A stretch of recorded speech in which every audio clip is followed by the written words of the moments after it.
Будслаў, галоўная каталіцкая святыня краіны ў агні. Раніцай загарэўся дах касцёлу ў небаўзяцце найсвяцейшай панны Марыі. Пажар тушылі больш за 4 гадзіны. Найсвяцейшы сакрамент і абраз Маці Божай Будслаўскай былі вынесеныя ў бяспечнае месца. Будслаў – гэта нацыянальны санктуарый. Сюды з'язджаюцца штогод тысячы пілігрымаў з Беларусі і замежжа. З 94 году храм прызнаны Ватыканам малой базілікай. Такіх у Беларусі усяго 3.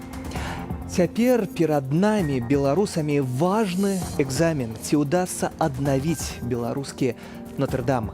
Каталіцкія іерархі просяць аб дапамозе. Адкрыты адмысловы рахунак па зборы сродкаў. Ратуйма помнік архітэктуры 17 стагоддзя. Вітаю гаспадарства, Сергей Падсасонны. Галоўнае за дзень у жывым эфіры.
Пажар у касцёле ў Будславе. Каля 10 гадзіны раніцы агонь амаль цалкам знішчыў дах. Тушыць пажар прыехалі дадатковыя пажарныя разлікі з суседніх раёнаў. Змаганне за святыню працягвалася больш за 4 гадзіны. Вось што кажуць сведкі здарэння.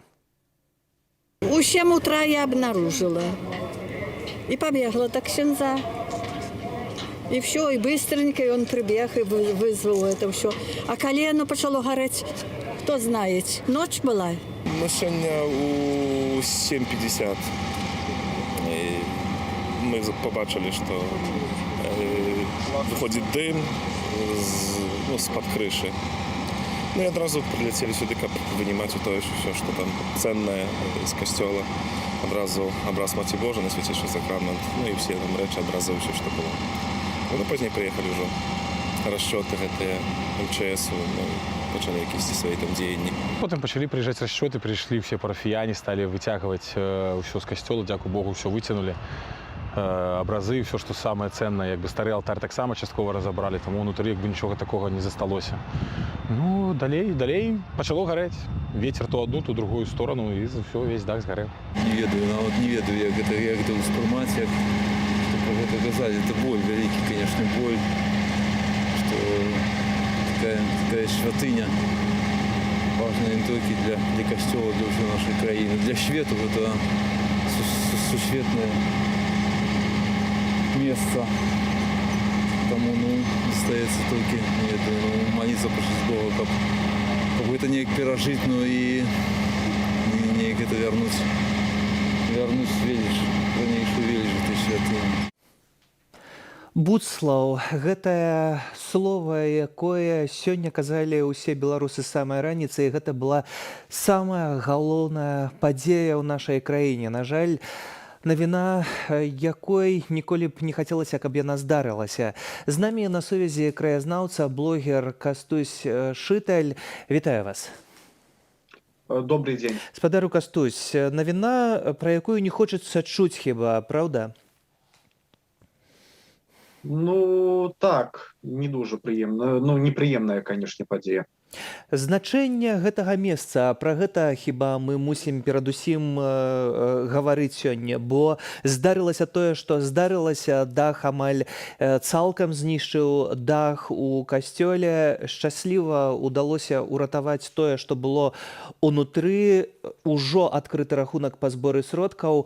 Але чаму гэтае месца так важнае? Ну, Буцлаў быў месцам Божых цудаў і месцам ушанавання Багародзіцы яшчэ з 16 стагоддзя.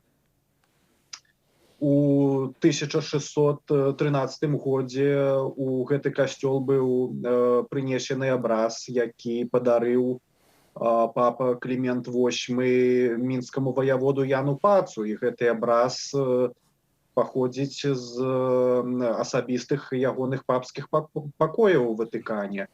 І ўжо з канца 16 стагоддзя Буцлаў быў месцам пілігрымак, месцам, куды вернікі прыходзілі пешшу і з Менску, і з Полацка, і з Віцебска, і з Ашмяны, то бок з вялікага такога кавалка Вялікага княства Літоўскага. Ну і потым у 1783 годзе быў пабудаваны вось гэты вялікі касцёл, які, між іншым, уключае ў сабе яшчэ старэйшы касцёл з 1643 года, які зараз так уваходзіць у яго склад як адна з капліц. І вось у тым старым касцёле яшчэ алтар з 40-х гадоў 17 стагоддзя захаваны, унікальны для Беларусі.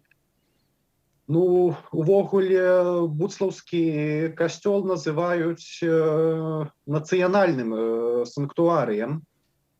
Гэта, яшчэ за часамі Вялікага княства, то было у Вялікім княстве Літоўскім некалькі месцаў, дзе асабліва ўшаноўвалі Багародзіцу. Гэта не толькі быў Буцлаў, гэта былі яшчэ Трокі, Бялынічы, Тракелі, Вострая брама ў Вільні з канца 18 стагоддзя. Што датычыць Буцлава, то ўшанаванне тут з 16 стагоддзя ніколі не перапынялася нават за саветамі, калі касцёл быў адчынены.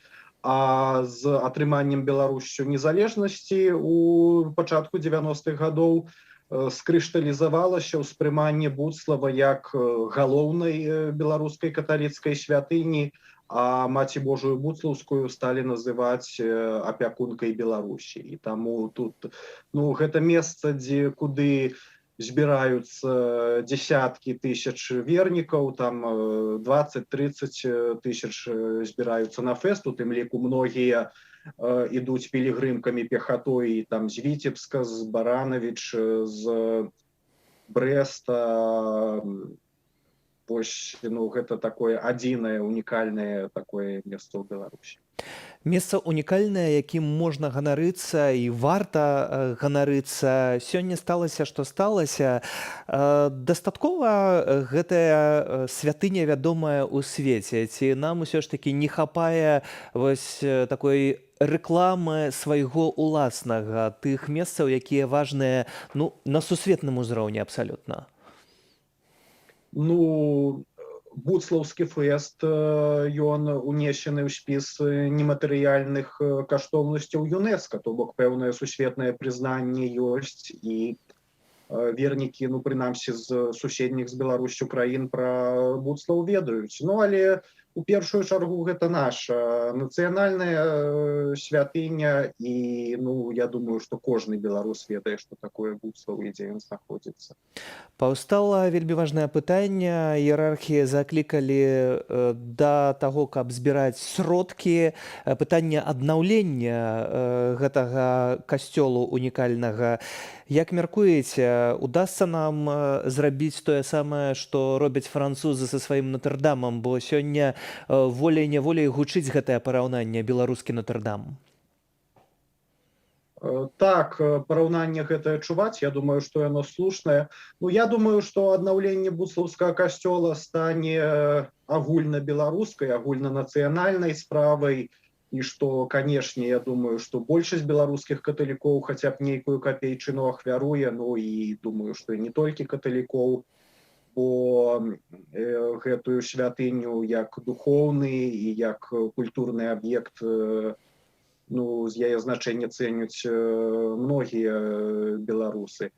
Таму думаю, што нам гэта ўдасца, асабліва пасля падзей мінулага года, калі беларусы вялікую ахвярнасць і салідарнасць показалі. Таму я ўпэўнены, што ну, і адбудаваць буслаўскі касцёл мы здолеем. Гэта будзе чарговая хваля, чарговая праява такой агульнанацыянальнай салідарнасці, справы, якая будзе яднаць нацыю.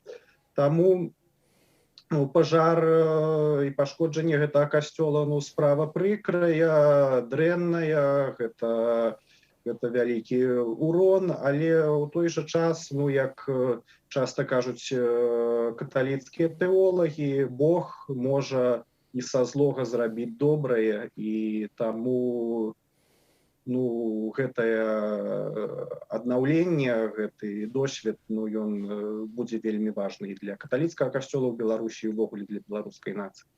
І будзем спадзявацца і верыць у беларусаў. Дзякуй вам за гэтую размову. Кастуй Шыталь, краязнаўца і блогер пра касцёл у Буцлаве, дах якога сёння быў часткова знішчаны гаспадарства полымем, распачаты збор сродкаў. Калі ласка, шукайце рэквізіты ў сеціве. Кожная капейчына ў гэтай сітуацыі з'яўляецца важнай. Спадзяемся, што таксама і на дзяржаўным узроўні будзе падтрыманне, бо з самай раніцы звярталі на гэта ўвагу журналісты. У дзяржаўнай медыяпрасторы гэтая падзея ніяк увогуле не асвятлялася. Толькі незалежныя медыі пісалі пра гэтую драму ў Буцлаве гаспадарства.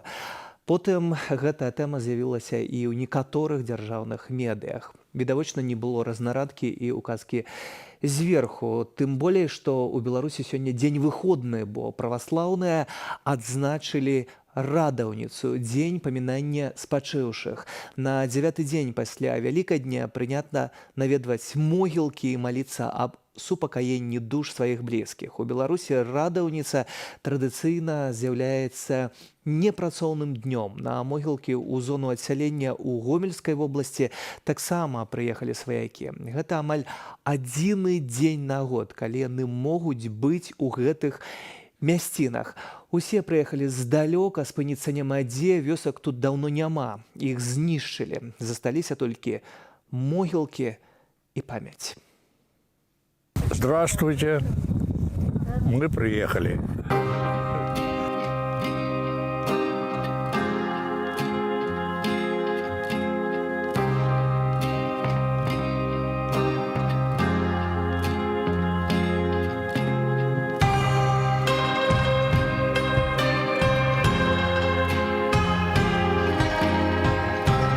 Мама, и тетя, и дедушка, и бабушка. Тут все, и брат вот мой тут. Но их никого уже давным-давно нету. В Сербском районе, ну, это было их на воле. Так как здесь отца отец похоронен. И отец, конечно, не раз говорил, что меня похоронится тоже в Липе. Ну, вот так мы сделали. Мать похоронили здесь, пошли матери, похоронили отца.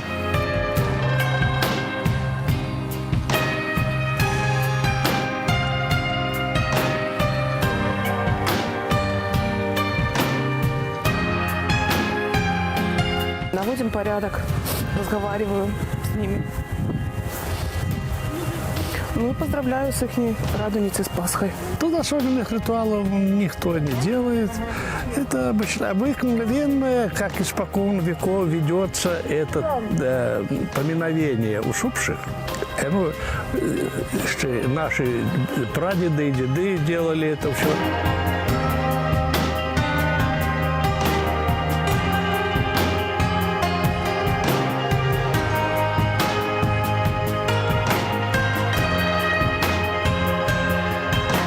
Сейчас уже все, не то, чтобы приезжать, очень далеко ездить.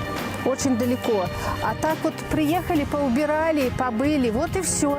И больше не приезжаем. Очень жалко, хотелось бы приезжать, как раньше приезжали на выходные. А сейчас некуда. Положили асфальт, убрали, подстроили под деревню, сделали заборы, а потом всех выселили. То есть выкопали большой котлован, вот эта деревня Затишье, и туда все дома сгрузили и закопали.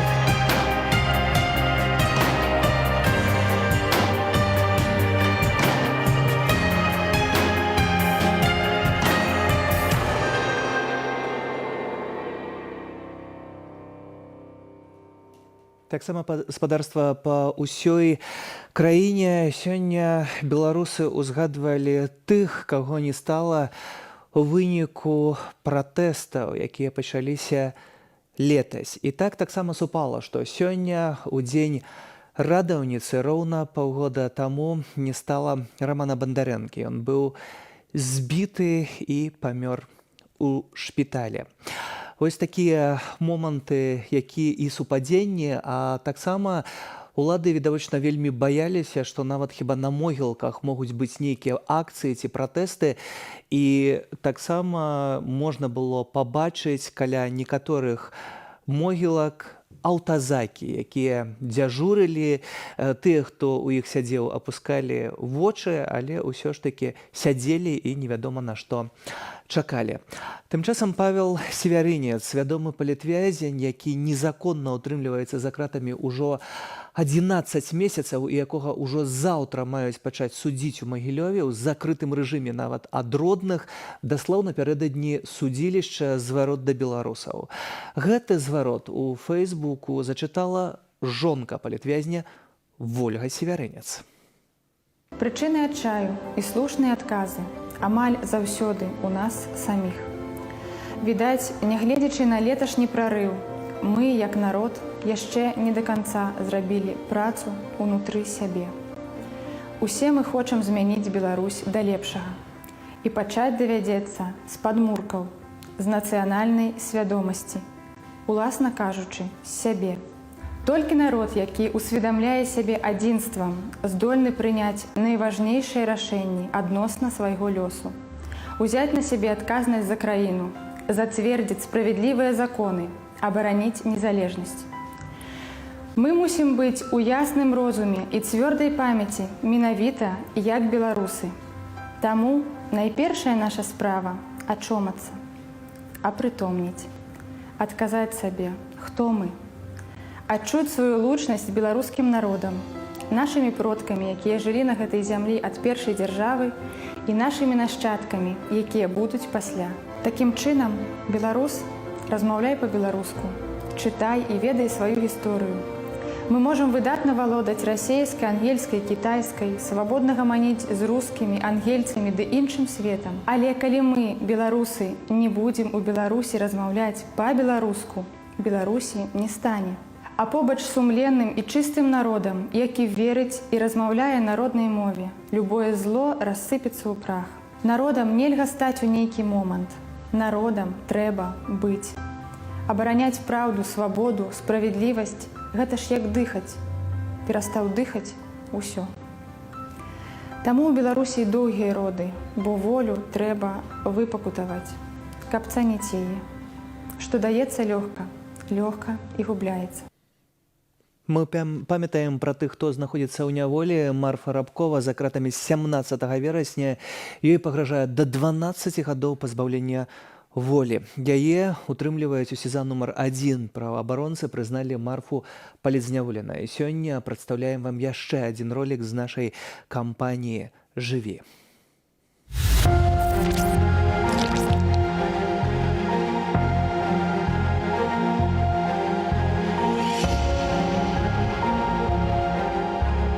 Я ўпэўненая, што ўсё абавязкова будзе добра. Наша возьме.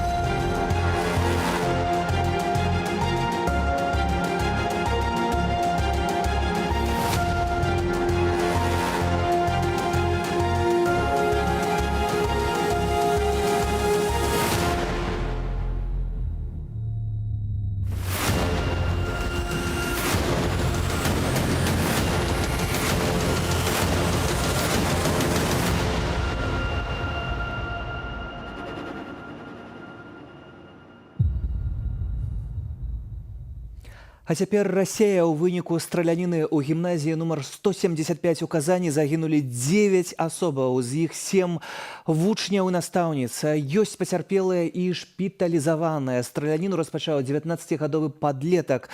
Яго ўжо затрымалі і зараз вядуць допыт. Падлетак на законных падставах валодаў зброяй. Прэзідэнт Расіі Владзімір Пуцін ужо даручыў зрабіць больш жорсткімі правілы абароту грамадзянскай зброі. Заўтра, 12 траўня, у Татарстане абвешчаны днём жалобы. На месцы ў Казані працуе наш калега Глеб Беліченка. Глеб, вітаю. Якія апошнія падрабязнасці, што вядома на гэтую хвіліну і што, уласна, адбылося? Коллеги, здравствуйте. Мы находимся около 175-й гимназии в спальном районе Казани. Очень тихий район, очень густонаселенный. И, к сожалению, тихим он перестал быть сегодняшним утром. 19-летний Ильяс Галявьев, он окончил эту 175-ю гимназию 2 года назад, после чего поступил в колледж. Последние 2 года он учился в колледже на программиста. Однако был отчислен оттуда 26 апреля, а уже 28 апреля, по предварительным данным, он приобрел ружье, турецкое помповое ружье Хатсан Эскорт. Это ружье стоит около $400. Подросток съездил за ним в Йошкар-Олу. Этот город находится совсем неподалеку. Откуда у него были деньги, предстоит узнать следователям. Еще раз напомню, что по предварительным данным он владел оружием на законных основаниях. В колледже, откуда отчислили студенты, его характеризуют как спокойного, уравновешенного. В декабре он проходил производственную практику, однако после этого перестал выходить на связь с куратором группы и пропал. Собственно, в апреле его отчислили. На защиту практики и госэкзаменов он не пришел. Это и стало поводом для того, чтобы учебное заведение распрощалось с ним. Убийца шел сегодня утром около 9 часов в полном обмундировании, в такой черной сбруе с ружьем наперевес. Его зафиксировало сразу несколько камер наблюдения. Ролики сейчас активно репостятся в соцсетях. Он шел не скрываясь, он помахал даже кому-то этим ружьем. По предварительной информации, по одной из версий, он также выстрелил перед входом в школу в кого-то, однако не попал. Перед тем, как начать шутинг, молодой человек создал в Телеграме группу, в которой назвал себя Богом, рассказал о том, что он видит своей целью убийство, о том, что он не видит смысла. Также уже позже в первом допросе он рассказал о том, что для него его родителей не существует. В общем, он, видимо, то ли поссорился с ними, то ли что-то случилось в его жизни. Это тоже предстоит еще выяснить следователям. Немножко теперь о картине произошедшего восстановлю, постараюсь для вас восстановить. Около 9 утра молодой человек зашел в школу. В школах российских, несмотря на то, что с годами стали появляться рамки, металлодетекторы, какие-то пропускные системы, конкретно в этой школе был вахтер, была такая специальная кнопка, которая могла пропустить, не пропустить школьника. В общем, убийца зашел, выстрелил в вахтера, в охранника. Кто-то из них успел нажать тревожную кнопку, поэтому полиция приехала достаточно быстро. Стрелок шел по школе, стрелял, у него было несколько десятков патронов. Также он взорвал несколько бомб. По предварительным данным, до 4 взрывов могло прозвучать. И, опять же, по данным СМИ, по той информации, которую на данный момент мы имеем, больше всего пострадал 8 класс. Там убили 7 детей, 7 восьмиклашек, 2 учителей, учительницу английского языка и учительницу татарского языка младших классов пристрелил убийца. Он ходил по коридору, стрелял, и для того, чтобы ему открывали, кричал: «Откройте, это полиция». Часть детей заперлись в классах, часть детей эвакуировались кто как мог, кто-то прыгал из окна 3-го этажа и получил травмы, сделав эти выстрелы, взорвав бомбы, которые он принес. Стрелок, несмотря на то, что, опять же, в той же телеграм-группе говорил о том, что он покончит жизнь самоубийством, он сдался полиции. Сразу после публикации, после первых публикаций о том, что случилось в этой казанской гимназии, родители стали забирать своих детей из школ. Для тех, у кого вторая смена, во второй половине дня занятия сразу отменили. И не обошлось без паники тех, кто распространял фейки в WhatsApp-чатах, в Telegram-чатах, тех, кто сообщал о каких-то еще взрывах, о том, что стрелки, их несколько, о том, что будут еще теракты сегодня. С этими людьми будут работать сегодня полицейские. И вот я попрошу оператора показать, что сейчас происходит здесь.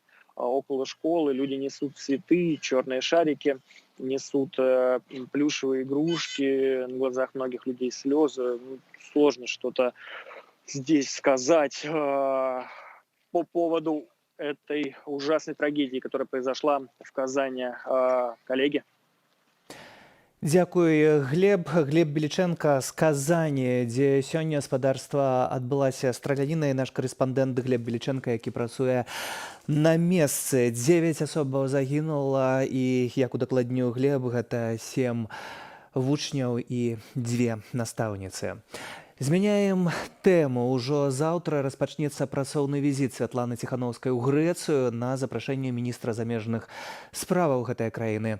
12 і 14 траўня Ціханаўская правядзе сустрэчы з урадамі і парламентамі Грэцыі і мэрам Афінаў, а таксама выступіць на Дэльфійскім эканамічным форуме, які адбываецца ў грэцкай сталіцы. Падрабязней пра візіт Белсату сёння распавяла сама Светлана Тихановская.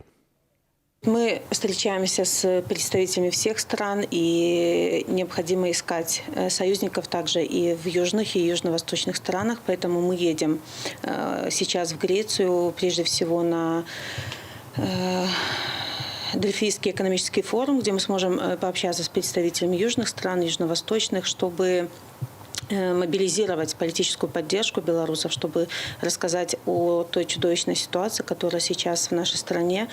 И мы едем с предложениями, как можно помочь белорусам, как можно оказывать еще большее давление на режим, чтобы прекратилось все то насилие и были выпущены политические заключенные. Так само, как отримать поддержку?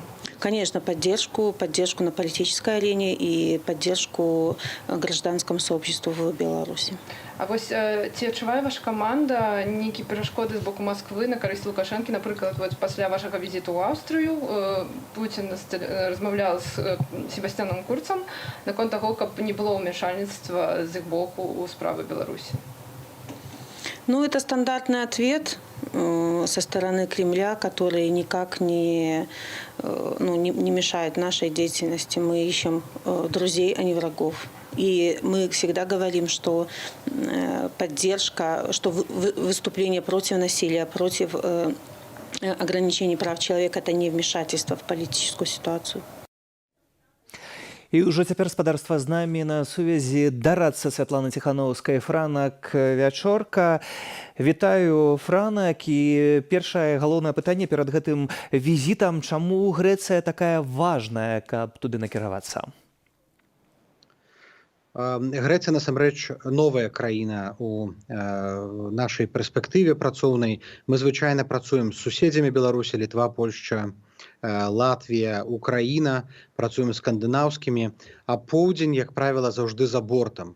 Але менавіта ад поўдня залежыць прыняцце санкцый у Брусэлі, прыняцце ўсеабдымнага пляну дапамогі Беларусі. І мы едзем у Грэцыю шукаць саюзнікаў. Святлана Ціхановская сустрэнецца з прэзідэнтам Грэцыі, сустрэнецца з міністрам замежных справаў, таксама плануюцца сустрэчы з шэрагам кіраўнікоў балканскіх дзяржаваў. Напрыклад, мы спадзяемся таксама на сустрэчу з прадстаўнікамі Паўночнай Македоніі. Паўночная Македонія з наступнага года будзе з'яўляцца сябрам так званай тройкі ў АБСЕ. І ад яе будзе залежаць у тым ліку палітыка АБСЕ па Беларусі. Тут вельмі важнае пытанне. Вось калі узгадалі пра гэты план дапамогі усеабдымны еўразвязу, ці ўсе краіны тут гавораць адным голасам, бо з нашых крыніцаў вынікае, што гэта не зусім так. Ёсць краіны, у якіх Беларусь стаіць першай на парадку дня. Ёсць краіны, у якіх Беларусь не ў прыярытэтах, якія змагаюцца з ковідам, альбо вырашаюць пытанне міру на заходніх Балканах, альбо бяспекі ў паўночнай Афрыцы. Таму частка краінаў, асабліва паўднёва-заходняй Еўропы, яна лічыць, што беларускае пытанне яно зараз супакоілася, пратэстаў няма, крызіс не вырашыўся, але і няма эскаляцыі. Таму рашэнні прымаюцца нашмат павальней, чым гэта было ўвосень. Але мы стараемся, і мы заўжды паўтараем, што нам важна, каб Еўропа гаварыла адным голасам, каб Злучаныя Штаты, Канада, Великабрытанія і Брюссель узгаднялі свае пазіцыі. І для нас прынцыпова, каб калі яны прымаюць санкцыі ці пакет дапамогі, каб гэта была узгодненая пазіцыя. Гэтаксама, як, напрыклад, і ўручэнне даверчых грамат дыпламатамі Лукашэнку. Уласна кажучы, ці Францыя падтрымала гэты пакет для Беларусі? Францыя падтрымлівала да гэтай пары ўсе асноўныя рашэнні па Беларусі і не прызнала Лукашэнку і падтрымала 3 пакеты санкцыяў. У прынцыпе, не ад міністраў на гэтым этапе залежыць прыняцце пакету, таму што пакет выпрацоўваецца Еўрапейскай камісіяй, такім урадавым органам развязу. Але, безумоўна, міністрам будзе прадстаўлены вось гэты рамачны праект, і міністры змогуць гэты план пашырыць. Заблакаваць гэты план, напэўна, не будзе ніводная краіна развязу, таму што ёсць кансэнсус, што беларусам трэба дапамагчы. І дапамагчы трэба неадкладна, і вось гэты план дапамогі – гэта своеасаблівы мэсэдж беларусам, якія сядзяць у турмах, якія выходзяць на вуліцу, што Еўропа з вамі, Еўропа вас не пакінула. Таму, зноў жа, ёсць краіны, якія больш зацікаўленыя, ёсць краіны, якія менш. Але ў еўразвязе ў нас ворагаў няма дакладна.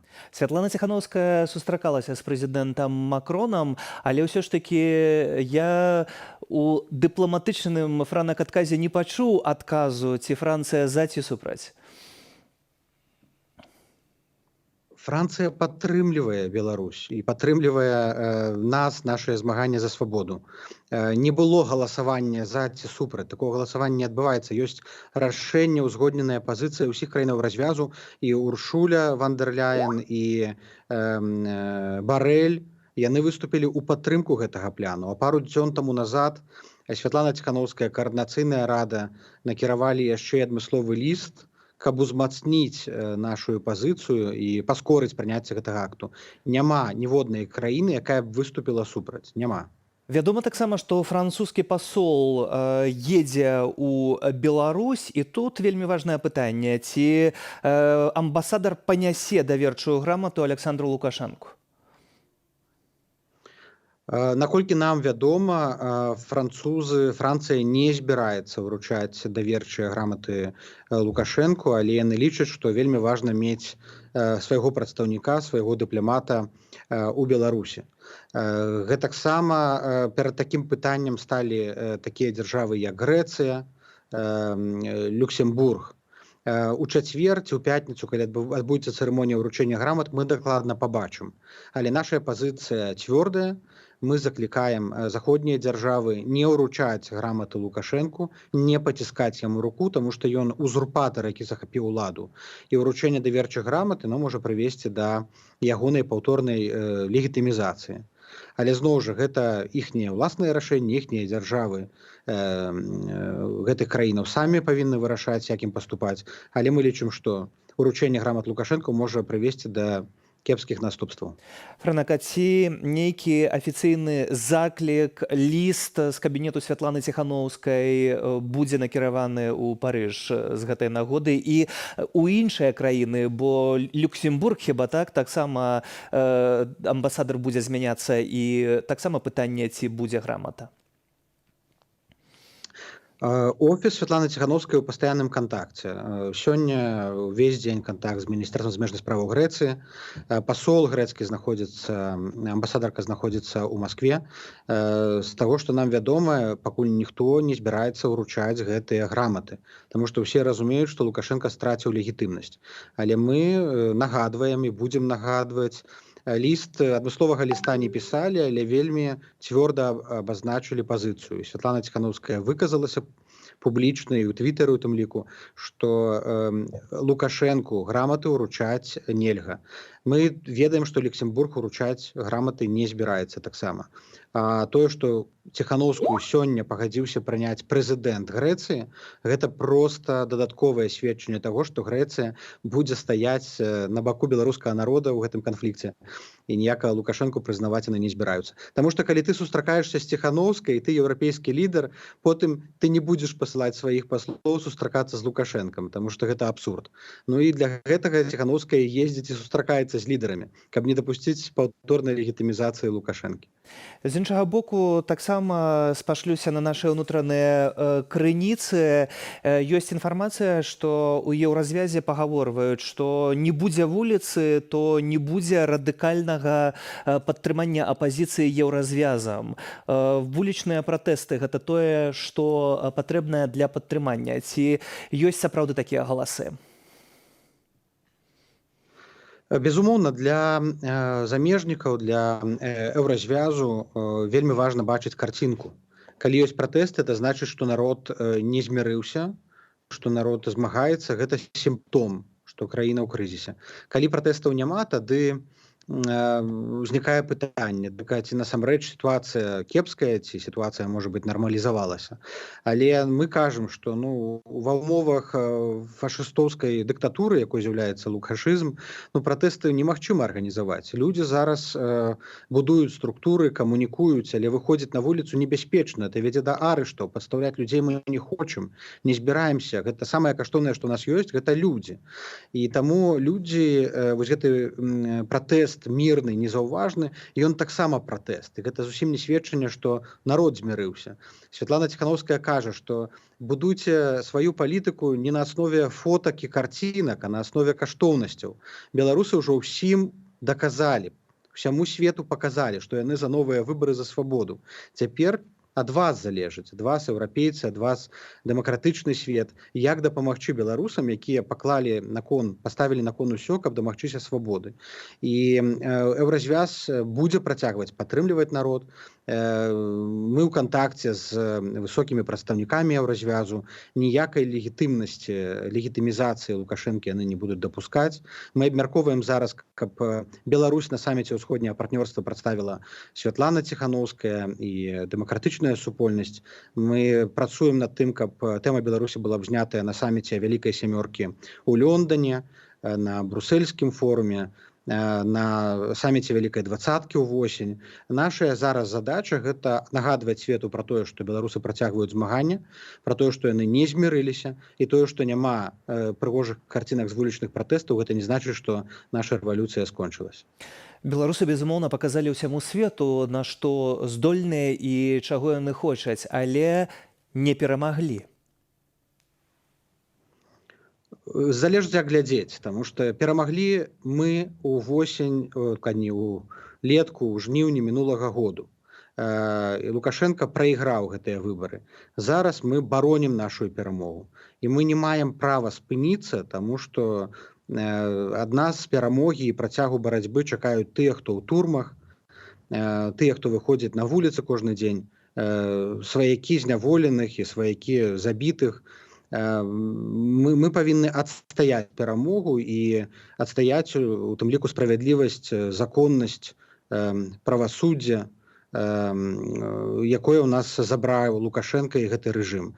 І мы павінны зрабіць так, каб усе ахвяры гэтага рэжыму яны ведалі, што паклалі свае жыцці, а тыя, хто ў турмах, ведалі, што сядзяць у турмах не проста так. Наша задача працягваць іх справу, і мы робім гэта наколькі магчыма рабіць з Вільні праз міжнародны ціск, але ўсё, што мы робім для таго, каб падтрымаць тых, хто ў Беларусі, хто працягвае змагацца, выходзіць на вуліцы і не здаецца менавіта там. Ваша дзейнасць відавочная. Безумоўна, мы за ёй назіраем увесь час, і Святлана Ціхановская дастаткова адкрыта інфармуе пра ўсе крокі, якія робяцца. Гэта ўсё бачна. Але ўзнікае пытанне, што далей, бо Александр Лукашенко, як мы бачым, ні пра які дыялог не гаворыць, а таксама разумее выключна мову сілы. Безумоўна, Лукашенко добраахвотна не пойдзе на саступкі і не пойдзе на дыялог. Ён трымаецца за ўладу як за свой апошні шанец. Ён разумее, што ягоны час сышоў, ён чалавек мінулага.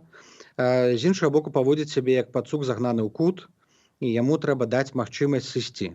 Ягоны дэкрэт пра тое, што адбудзецца ў выпадку яго смерці, гэта таксама сігнал, што ён думае пра свой сыход. Нам самае важнае, каб гэты сыход ён не быў крывавым.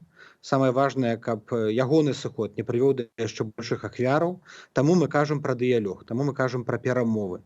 Таму што толькі перамовы і дыялог даюць магчымасць вырашыць гэты крызіс мірна, канструктыўна, правесці новыя выбары, дзе ва ўсіх кандыдатаў, у тым ліку тых, якія ў турмах сядзяць, будуць аднолькавыя шансы. Лукашэнку зараз цяжка, ён таксама ў разгубленасці, таму ён робіць абсалютна нерацыянальныя рэчы, дзіўныя заявы. Мы ж павінны трымацца паслядоўна нашай пазіцыі, што наш пратэст мірны, што мы за дыялог, але пры гэтым мы павінны разумець, што без ціску на рэжым ніякіх саступак ад яго мы не дачакаемся. На Лукашэнку павінны быць накладзеныя міжнародныя санкцыі, ён павінен быць максімальна ізаляваны, і тады ён павінен ведаць, куды прыйсці. Вось гэтая дыялогавая пляцоўка, яна павінна быць адкрытая, куды ён, ягоныя памагатыя ці іншыя прадстаўнікі рэжыму могуць звярнуцца, калі яны ўсвядомяць, што няма іншага выхаду з гэтага крызіса, чым размаўляць з народам.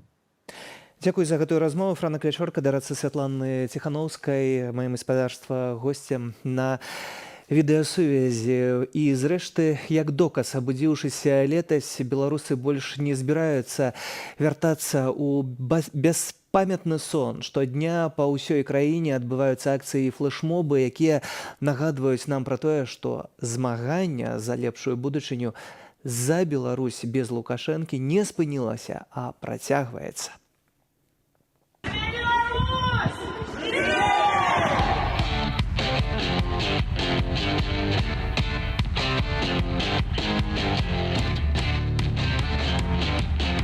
Пераможам! Пераможам!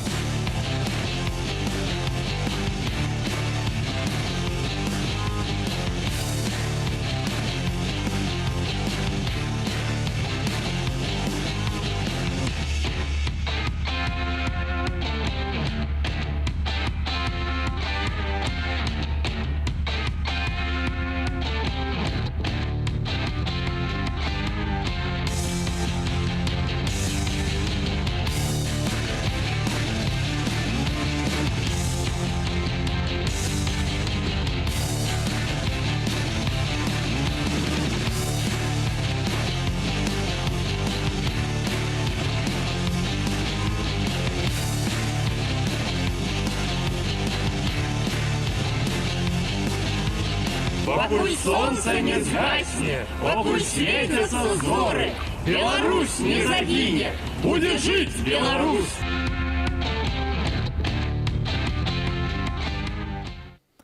Адна з яскравых з'яваў беларускага абуджэння, безумоўна, вольны хор, які з'явіўся летась у жніўні як рэакцыя на палітычныя падзеі ў краіне. Гэтая ініцыятыва задзіночыла вакол сябе музыкаў, для якіх спевы і песні з'яўляюцца сродкам выказвання сваёй пазіцыі.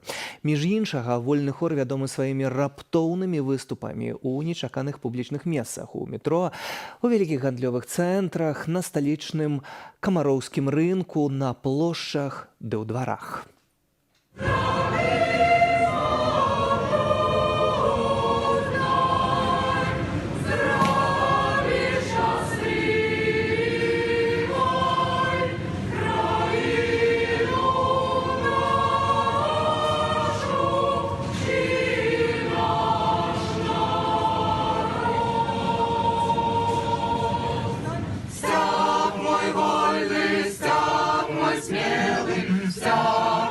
Червоно-белый, стяг мой вольный, стяг мой смелый, стяг мой бел червоно-белый.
Спадарства, быць удзельнікам гэтага хору даволі небяспечна, бо можна ў момант страціць усё, у момант страціць свабоду і аказацца ў няволі, бо небяспечная для улады не толькі акцыі, але і спевы. І рэдкі госць у студыі, удзельніца вольнага хору, якая выступае сёння ананімна. Вітаю вас. Вітаю, спадарства. Удзельніца вольнага хору, як гэта быць удзельнікам абсалютна культавай з'явы на сёння? Гэта з аднаго боку вельмі вялікі гонар для мяне. З іншага боку, гэта, канешне, вялікая небяспека. Таму што кожная рэпетыцыя гэта і кожны выступ асабіста, канешне, гэта вельмі шмат пераапрананняў нават, гэта іншыя дарогі, гэта выключаныя тэлефоны, і заўсёды мае сваякі хвалююцца, ці прыйду я дамой з рэпетыцыі. Сёння вы знаходзіцеся ў Польшы, бо ў Варшаве, наколькі мне вядома, таксама мае заспяваць вольны хор. Я думаю, так, вольны хор можа заспявае трошкі пазней. Зараз мы плануем зрабіць такі невялічкі філіял вольнага хора. Як, дарэчы, гэта мы рабілі ў Мінску, і увогуле ў Беларусі ёсць такія невялічкія філіялы вольнага хору, якія з радасцю спяваюць, таму што людзям трэба кудысьці направляць гэтую сваю энергію. Калі крышачку, не ведаю, калі палічыце, што нейкае маё пытанне каму-небудзь пагражае ці стварае нейкую небяспеку, канешне, мы не будзем на яго адказваць, але калі магчыма адкрыць нам, як увогуле ўзнікла ідэя гэтага хору, як ён паўставаў, якія цяжкасці былі на самым пачатку, ці гэта адразу пайшло, пачалося і заспявалі? Я думаю, так, мы музыканты. І сярод нас, сярод удзельнікаў вельмі шмат музыкантаў, і гэта спачатку, напэўна, гэта былі прафесійныя музыканты, а потым далучыліся шмат аматараў, і мы не маглі нічога больш рабіць. Мы маглі толькі спяваць, хтосьці мог і граць. І таму мы выйшлі, гэта было як проста, зов сэрца. Выступаў было вельмі шмат у розных месцах, вы з'яўляліся нечакана на наступны дзень, альбо ў гэты ж дзень мы, як медыі, адразу паказвалі гэта, казалі, вось яны зноў з'явіліся, яны нешта цудоўнае і зноў зрабілі.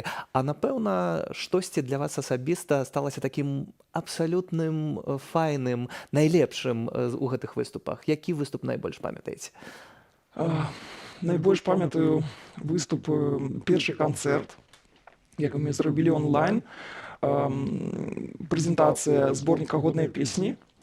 Мы ведалі, што вакол вялікая небяспека, мы таксама нейкімі там перабежкамі дабіраліся да места, ніхто не ведаў і ніхто не мог казаць нават сваякам, куды мы ідзем, і мы вельмі хваляваліся за ўсю падрыхтоўку, і пачынаючы з рэпетыцыі там ужо на месцы, і потым, калі мы заспявалі, гэта былі нейкія неверагодныя пачуцці, быццам бы новая Беларусь нарадзілася, што мы змаглі зрабіць гэта. Вось гэты просты канцэрт для музыкаў, гэта як бы кожны дзень адно і тое ж.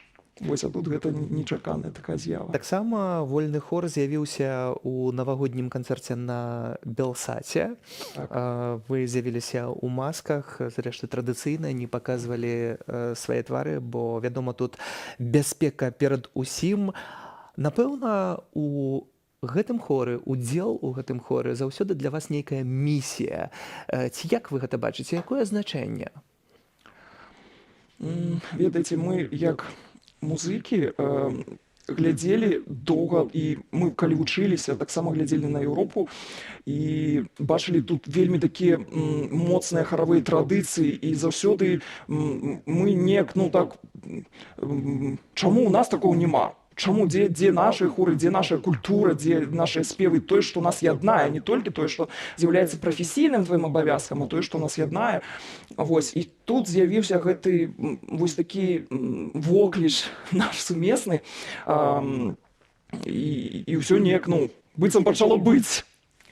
Але кожны раз, калі вы выходзілі, кожны раз, калі вы ладзілі нейкі флешмоб, ці было дзесьці ззаду ў галаве, што я магу не вярнуцца дадому? Канешне, кожны раз.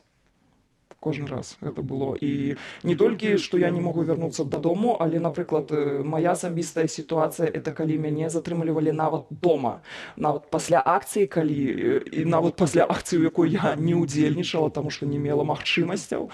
Я нават не ведала, калі была дзе эта акцыя, але да мяне, ну, першы раз у мяне было затрыманне, а ў другі раз да мяне прыйшлі дадому са зброяй, калі былі дзеці дома малыя, і яны нават не паглядзелі на тое, што дзеці адны застаюцца дома, яны просто сказалі: тэлефануй кудысьці, каб дзяцей забралі, а мы забіраем цябе, у цябе два выйсця, ці з намі ехаць по-добраму, ці па-плохому, ўсё. Ці гэта былі суткі?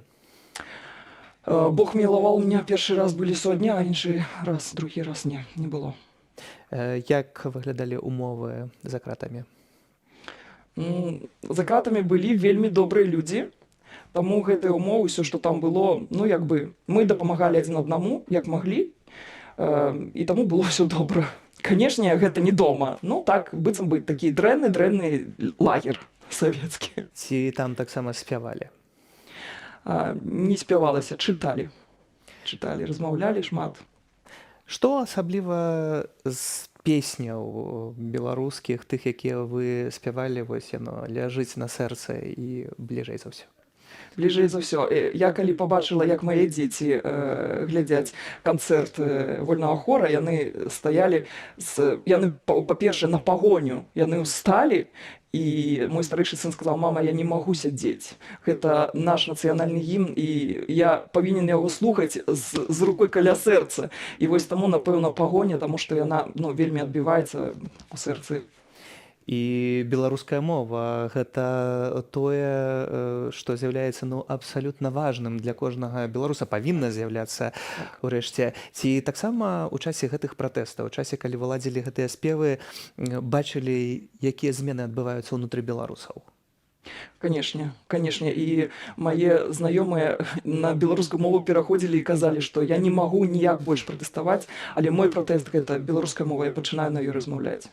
Нават калі гэта памылкі, нават гэта калі недасканала, то вельмі важна спрабаваць. А дзеці вашыя таксама беларускамоўныя ці спрабуюць?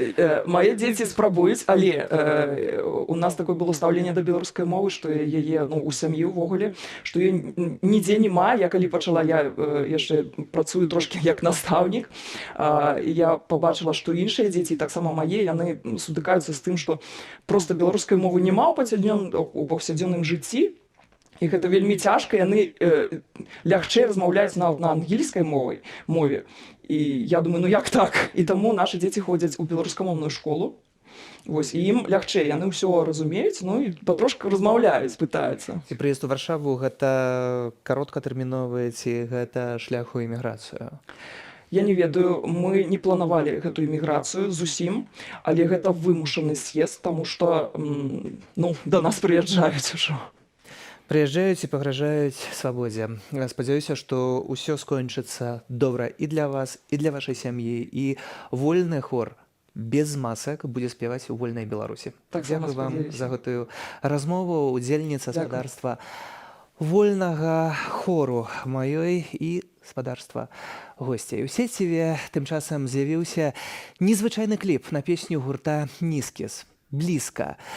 Відэатвор стаўся вынікам флэшмобу з 1000 папяровых жураўлікаў, якія зладзілі дваровыя актывісты з Віцебску. Як пішуць аўтары кліпу, на яго здымкі сышло некалькі месяцаў і былі задзейнічаныя сумесныя высілкі дзесяткаў людзей. Вас пакідаю з гэтым кліпам. На сёння працаваў для вас Сергей Пацасонны. Добрага вечара. Беражыце сябе і сваіх блізкіх. Да сустрэчы ў эфірах. Не падобна на ману, не падобна на сон, так бяруць нашу мару у бясконцы палон.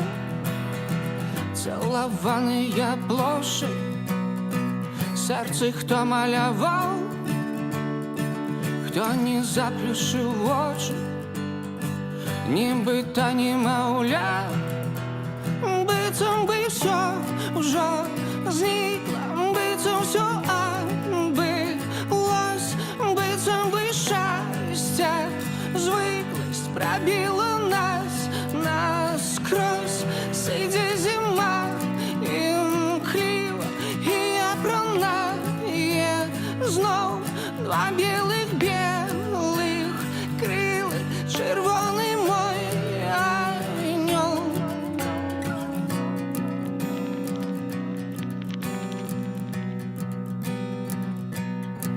Развітались з дзяцінствам, бо засталіся тут, зазірнувши злочинцу у душу полную льду. Моя белая стая меж домов и мостов, помеж пеклом и раем, выбирая любовь. Быцем бы все уже зникло, быцем все отбылось, быцем бы счастье, звыклость пробила нас насквозь.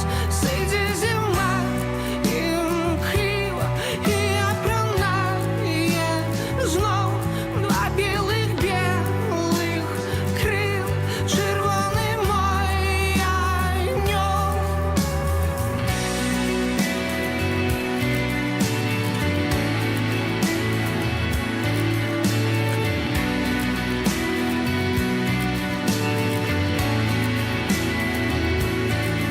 И пыталась мать, детки, где у вас болит, чтоб поспели вы истратить, чем той боль выдалить.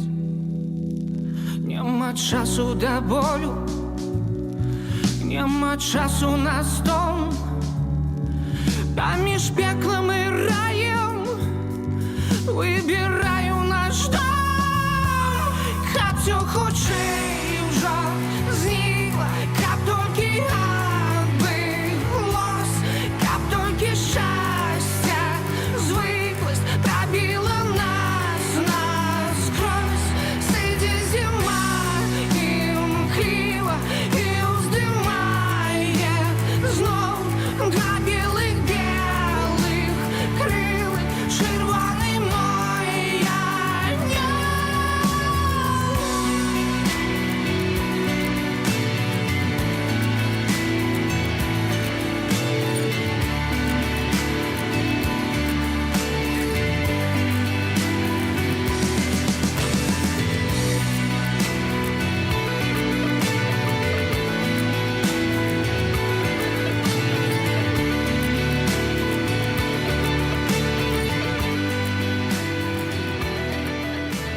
Зима сышла под націскам сонейка.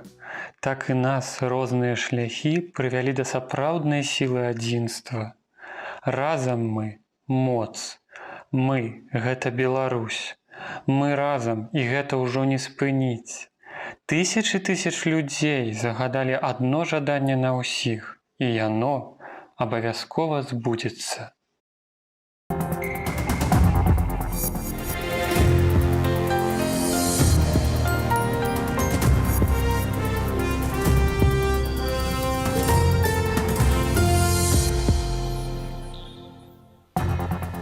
Пажар касцёлу, страляніна ў школе і аўтазакі на могілках. Пра падзеі сённяшняга дня распавядзем па-беларуску і без цэнзуры.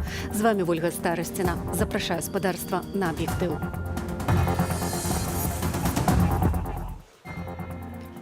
Беларускі Нотр-Дам. Гарэла уже медны дах быў, як бурбалка такая, надзьмуты. Пажарныя рабілі, што маглі. Полымя было вельмі моцнае. Калі яны толькі прабілі першыя вокны, адтуль так жахнула. Наступствы пажару ў найважнейшай каталіцкай святыні Беларусі. Это боль, вялікі, конечно, боль. Такая святыня важная не толькі для касцёла, для ўсёй нашай краіны, для свету. Усвядоміў сябе Богом, набыў зброю и расстрелял восьмиклассников. Его личность установлена. Это местный житель 2001 года рождения. Распавядзём, што вядома пра стралянь. Радаўніца царкоўнай и народной традыцыі. Радовница – это праздник мертвых, это Пасха мертвых. Когда надо прийти на кладбище, всех вспомнить, там, положить там угощения всякие. Гарэў галоўны каталіцкі санктуары Беларусі. Больш за 7 гадзінаў спатрэбілася, каб цалкам зліквідаваць пажар касцёлу ў Боцлаве. Следчы камітэт распачаў крымінальную справу. Іконы, кнігі ды іншыя каштоўнасці з касцёла ўратаваныя, але будынак моцна пашкоджаны. Аднаўляць беларускі Нотр-Дам будуць агульнымі намаганнямі. Падрабязней Юлія Цяльпук. Дым з касцёлу о 7 раніцы заўважыла мясцовая жыхарка Марыя Яблонская. Пабегла да ксяндза, які выклікаў дапамогу. А хто што ні жывой души? Як я бегла да ксяндза, ні жывой души не было на Боцлаве нікога. Ну, Бог его знает, что тут, ну, наверное, электричество, что более. Проводов уже тут у касцеле, дай Боже. Людзі, якія пачулі крыкі пра пажар у касцёле, паспяшаліся на дапамогу. Прыйшлі все парафіяне, сталі выцягваць ўсё з касцёла, дзякуй Богу, ўсё выцянулі. Абразы, все, что самое ценное, як бы стары алтарь таксама часткова разабралі, таму ўнутры як бы нічога такога не засталося. Уратавалі абразы, літургічныя прылады, кнігі. Першым жа вынеслі абраз Маці Божай Буцлаўскай, галоўную каштоўнасць касцёлу, унесеную ў рэпрэзентатыўны спіс нематэрыяльнай культурнай спадчыны ЮНЕСКО. На лакалізацыю пажару выратавальнікам спатрэбілася 4 гадзіны. Складанасць была ў тым, што заняліся драўляныя канструкцыі ў схаваных пустэчах паміж элементамі перакрыцця і пакрыцця. До 11 гадзіны не. Ми заходили, ще там тушили лавки, якісь, як падала там праз дзюркі якісь огонь. Дах абваліўся пазней, калі супрацоўнікі МНС нікога ўсярэдзіну не ўпускалі. Агулам на тушэнне пажару спатрэбілася 7 гадзінаў. Працавалі адмыслоўцы з Мядзельскага, Вілейскага, Докшыцкага, Астравецкага раёнаў і гораду Менску. 13 аўтацыстэрнаў, 4 аўталесвіцы, 2 аўтапад'ёмнікі, паветразапраўнік і помпава-рукаўны аўтамабіль. Уратаваць удалося вежы, арганы і бетонныя канструкцыі. Вогнішча знішчыла толькі дах. Это боль, великий, конечно, боль, что такая святыня важна не только для костела, для всей нашей краины, для шведов. Касцёл у небаўзяцця Найсвяцейшай Панны Марыі, парафіяльная каталіцкая святыня, помнік архітэктуры рэспубліканскага значэння, названы адным з 7 цудаў Беларусі. Много воспоминаний связано с этим костелом. Это национальное достояние. Дапамагчы прысутнасцю і малітваю ў Буцлаў выехала таксама кіраўніцтва каталіцкага касцёлу Беларусі. Біскупы Тадеуш Кандрусевіч, Казімір Велікаселец, Александр Яшчэўскі, Юрый Касабуцкі. У гэты ж дзень абвесцілі пра збор сродкаў на аднаўленне помніку сакральнай архітэктуры і мастацтва. Усім нам агулам трэба будзе разам гэты касцёл адбудаваць, і гэтая справа. Это будзе адна з такіх справ агульнанацыянальных, якія аб'ядноўваюць нацыю. Дзякуй Богу, здаецца, што незваротных стратаў тут няма. Па факце ўзгарання завялі справу паводле часткі 2 артыкулу 304 крымінальнага кодексу. Парушэнне правілаў пажарнай бяспекі асобаю адказнай за іх выкананне. Юлія Цяльпук, Белсат. Завяршылі папярэдняе следства ў справе юрыста, чальца прэзідыуму каардынацыйнай рады Максіма Знака. Ён за кратамі ўжо 8 месяцаў. Цяпер справу перададуць пракурору для накіравання ў суд. Максіму Знаку выставілі абвінавачанне паводле 3 крымінальных артыкулаў. Яго вінавацяць у закліку да дзеянняў, накіраваных на прычыненне шкоды нацыянальнай бяспецы Беларусі, у змове з мэтаю захапіць уладу і ў стварэнні экстрэмісцкага фармавання. Маецца на ўвазе каардынацыйная рада, хоць следчыя так і не патлумачылі, чаму яна нібыта экстрэмісцкая. Адвакат абвінавачанага Дмітрый Лаевскі лічыць, што ў абвінавачанні распісаныя падзеі і дзеянні іншых асобаў, якія не ўтвараюць злачынства, ды не маюць дачынення да падвіноўнага. Падчас выбарчай кампаніі Максім Знак працаваў у штабе Віктара Бабарыкі. Пасля выбараў увайшоў у каардынацыйную раду. Юрыста затрымалі 9 верасня. Заўтра ж будзем сачыць за судом над актывістамі грамадзянскай кампаніі «Еўрапейская Беларусь» Евгенам Афнагелем, Паўлам Юхневічам, Дмітрыем Казловым, Максімам Вінярскім, Ірыною Моцнай і Андрэем Войнічам. Разам з імі судзіць будуць палітыка Паўла Северынца і грамадскую актывістку Ірыну Шчасную. Новыя санкцыі еўразвязу будуць атрымліваць яшчэ паўсотні прозвішчаў беларускіх чыноўнікаў. Ці будуць уведзеныя новыя абмежаванні супраць прадпрыемстваў, пакуль невядома.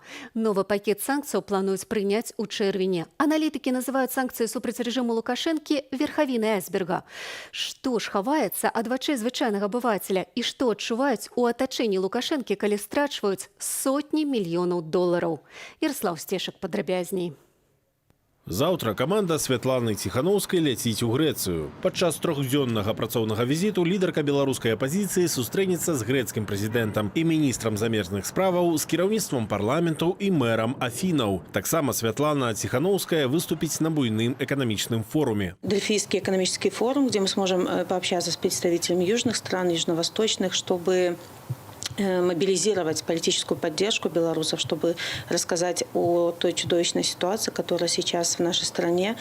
И мы едем с предложениями, как можно помочь белорусам, как можно оказывать еще большее давление на режим, чтобы прекратилось все то насилие и были выпущены политические заключенные. Мэта працоўнага візіту падняць беларускае пытанне ў грэцкай і паўднёваеўрапейскай павестцы дня. У тым ліку, каб агульная бюрократычная машына аб'яднання 27 дзяржаваў хутчэй выдавала санкцыі супраць вертыкалі Лукашэнкі. Спачатку спісы прапануюцца прадстаўнікам міністэрстваў, потым абмяркоўваюцца на экспертным узроўні, на ўзроўні палітычных дырэктароў, і самы апошні этап гэта абмеркаванне санкцыйнага спісу на ўзроўні міністраў. Самі санкцыі не зрынаюць дыктатуры, хоць і робяць яе існаванне больш дарагім і рызыкоўным, тлумачыць палітолог Андрэй Казакевіч. Але гэта толькі адзін з інструментаў і дастаткова эфектыўны ў супрацы з іншымі. Санкцыі на самой справе гэта проста невялікая вяршыня айсберга.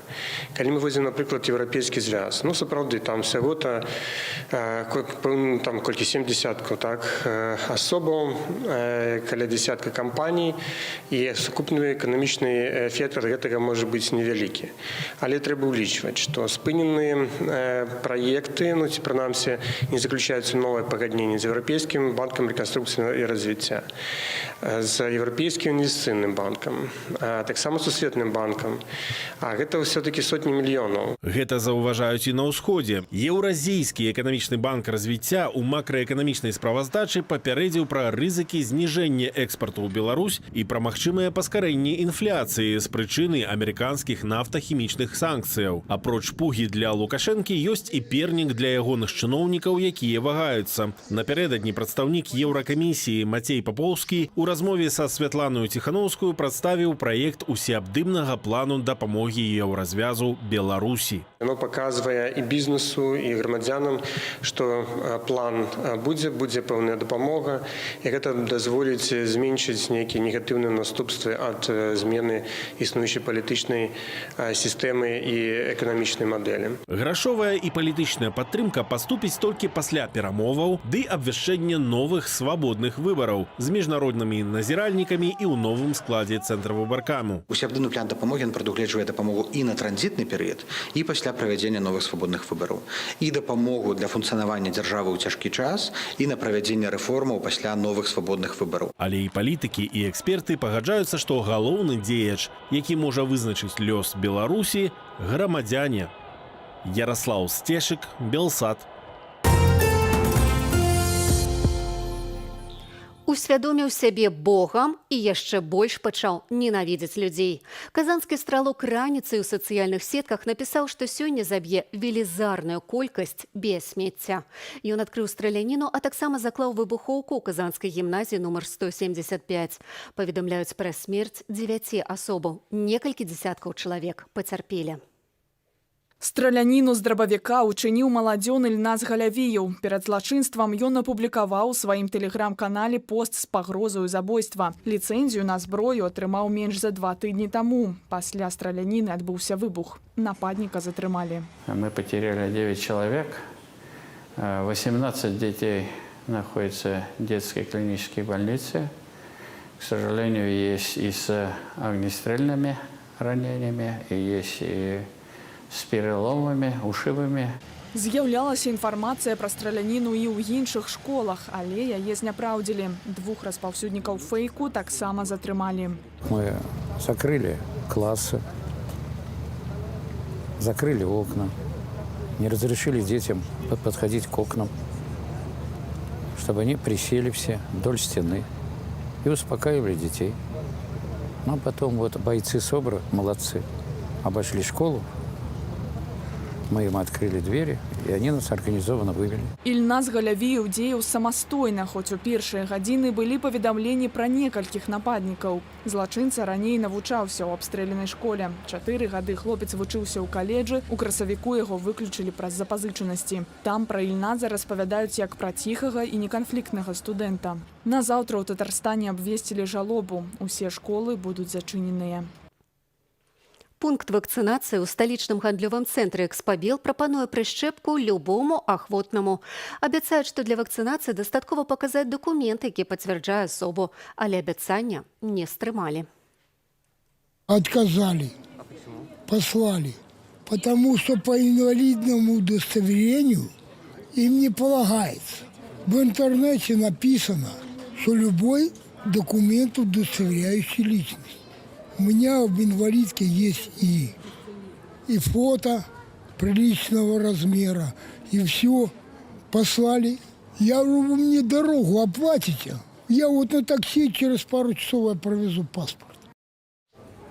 Гэта адзіны пункт вакцинации ў гандлёвым цэнтры на ўсю Беларусь. Таму і велізарныя чэргі на прышчэпку не мусяць здзіўляць. У чарзе заўсёды некалькі дзесяткаў ахвотных. Без папярэдняга запісу прастаяць можна некалькі гадзінаў. За дзень прышчэпкай «Спутник В» тут вакцынуюць 120 чалавек. Агляд лекара адбываецца на месцы. Паводле дзяржаўнай статыстыкі за мінулыя сотні зарэгістравана больш за 700 выпадкаў інфікавання каронавірусам, а больш за 600 вылікаваліся. 10 чалавек памерлі. За всю эпідэмію паводле ўладаў памерлі 2652 чалавекі. Зафіксавана больш за 370 тысяч выпадкаў інфікавання. Такога ў радаўніцу раней не было.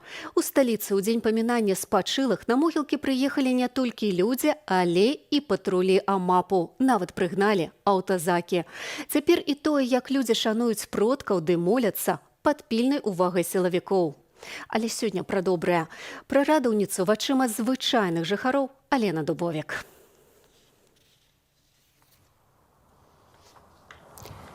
12 гадзін дня. На менскіх могілках ужо шматлюдна. Людзі прыбіраюць, нясуць кветкі і нават ладзяць застолле.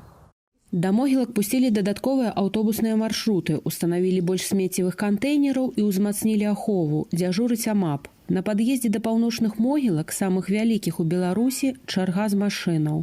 Для праваслаўнага чалавека памяць продкаў гэта вельмі важна. І гэта можа быць нават, я бы не сказаў, што гэта свята. Гэта хутчэй не свята, а менавіта дзень памяці. Безумоўна, у гэты дзень абавязкова трэба пайсці ў царкву, памаліцца за нас, за нашых спачылых на літургіі, на паніхідзе. У радаўніцу не проста здзяйсняюць памінальныя малітвы, але і дзеляцца з памерлымі навіной пра ўваскрашэнне Хрыста. Христос воскрес! Радовница – это праздник мертвых, это Пасха мертвых. Когда надо прийти на кладбище, всех вспомнить, там, положить там угощения всякие на могилки, цветы. Батюшка как говорил, когда идете на кладбище, что вы с собой берите? Берите с собой любовь, молитву и цветок. У адзначэнні радаўніцы паганскія традыцыі перапляліся з хрысціянскімі. Нашы людзі не ўсе ведаюць пра тое, што могілкі гэта месца святое, і, на жаль, прыходзіцца час ад часу назіраць такія не зусім прыемныя карціны, калі людзі збіраюцца каля магілы, раскладаюць, як кажуць, паляну. Варта адзначыць, што на 3 менскіх могілках, якія мы наведалі падчас рыхтавання гэтага рэпартажу, застолляў сустрэлася нешмат. Может быть, это и неправильно, но так заведено у нас в семье. Поэтому мы ни в коем случае сами не кушаем здесь, потому что считаем, что это все-таки кощунство. А принести, это как, может быть, что-то от язычества. Но все равно это делали наши предки испокон веков. Может, даже через лет 20 это все отпадет. Уже там 3-е поколение уже этого ничего не будет делать. Традыцыяў, што дасталіся ад продкаў, у радаўніцы шмат. Раней месцы спачыну не ўпрыгожваліся штучнымі кветкамі. Кветкі маглі высаджвацца, а крыжы ўпрыгожваліся ручнікамі з сімвалічным арнаментам. Один могли вешать на крыжы, ён як крылы развіваўся на крыжы, а другі засцілалі на магілу таким чынам, што узор ён быў вось браны двухбаковы. І тут ён адным бокам глядзіць на чалавека вось чырвоным колерам арнаментам, а другім бокам белым ён глядзіць туды, дзе продкі. На уголок на рынкове. Паводле запаветаў царквы, у святкаванні радаўніцы павінен быць не смутак па памерлых, а радасць ад таго, што ўсе яны засталіся з Богам у вечным жыцці. Алена Дубовік, Белсат. Радаўніца – гэта адзіны час, калі дазваляецца прыехаць на могілкі ў Чарнобыльскую зону. Пра то, як колішнія жыхары знішчаных вёсак і нашчадкі выселеных вяскоўцаў прыязджаюць ушанаваць памяць продкаў, Анастасія Русецкая. Могілкі і пабудовы адной гаспадаркі. Усё, што засталося ад вёскі з прыгожаю назвай Ліпа ў Буда-Кашалёўскім раёне. У пачатку 90-х, праз 5 гадоў пасля аварыі на Чарнобыльскай АЭС, адсюль выселілі 300 вяскоўцаў, 127 двароў. Хаты з прычыны высокай радыяцыі закапалі ў зямлю. Конечно, никто не хотел уезжать отсюда. Ну что, родились, выросли здесь и как-то покинуть. Отец, конечно, не раз говорил, что меня похоронится тоже в Липе. Ну, вот так мы сделали. Мать похоронили здесь, пошли матери, похоронили отца. Бацькі спадара Уладзіміра пасля высялення апынуліся ў вёсцы Любань Акцябрскага раёну. Аднак абое прасілі на вечны супакой прывезці іх у Ліпу. Пакланіцца магілам прыехала і гамяльчанка Таццяна. Продкам на радаўніцу яна прывезла пачастунак, як здаўна водзіцца ў беларусаў. Наводим порядок, разговариваю с ними. Ну и поздравляю с их радуницей, с Пасхой. Прадед умер в 37 лет, молодым. Вот. И деда тоже не было. Поэтому в семье были одни женщины. Поэтому любили самое вкусное, сладенькое. Вот и привезли конфеты, привезли печенье, вафли. То, что они себе не могли позволить купить. Спадарыня Зінаіда, у якой на ліпаўскіх могілках пахаваная уся блізкая радня, прызнаецца, што адчувае боль, калі прыязджае сюды. Шкада родных, якія заўчасна пайшлі з жыцця, шкада і вёскі. Раньше приезжали, вот больше ж приезжало людей, которых... А сейчас люди поумирали, уже вот они, уже мало кого даже знаешь. Очень далеко ездить, очень далеко. А так вот приехали, поубирали, побыли, вот и все. Ліпаўскія могілкі былі на 2 вёскі. Хавалі тут і жыхароў суседняга паселішча Зацішша, таксама закапанага праз Чарнобыльскую катастрофу. Спадарыня Алла згадвае паездкі на радзіму да родных перад іхным высяленнем. Когда приезжали, конечно, радиация ощущалась. То есть хотелось спать. Потом, что еще было? Очень першило горло. Когда приезжали в Гомель, буквально помылись, пополоскали горло, и через час это все проходило. И по растениям, то есть у нас пепенка была, яблочки маленькие, а через год огромные яблоки выросли. Наведаць могілкі ў Чарнобыльскай зоне дазваляецца толькі раз на год у радаўніцу. Ушанаваць памерлых продкаў прыехала і спадарыня Вольга. И мама, и тетя, и дедушка, и бабушка. Тут все, и брат вот мой тут. Но их никого уже давным-давно нету. Приезжаем до свята, убираемся и разъезжаемся. Очень жалко, хотелось бы приезжать, как раньше приезжали на выходные. А сейчас некуда. Ужо заўтра шлагбаумы на ўезд у адселеныя праз радыяцыю тэрыторыі будуць закрытыя. На могілках застануцца кветкі і велікодныя яйкі. Анастасія Русецкая, Белсат. Ці паставіць усеагульны страйк кропку ў беларускай рэвалюцыі? Пра гэта размова адразу пасля нашага выдання. Я ж стаўлю кропку ў сённяшнім аб'ектыве. З вами была Вольга Старасціна. Зычу вам прыемнага вечара, беражыце сябе і сваіх блізкіх.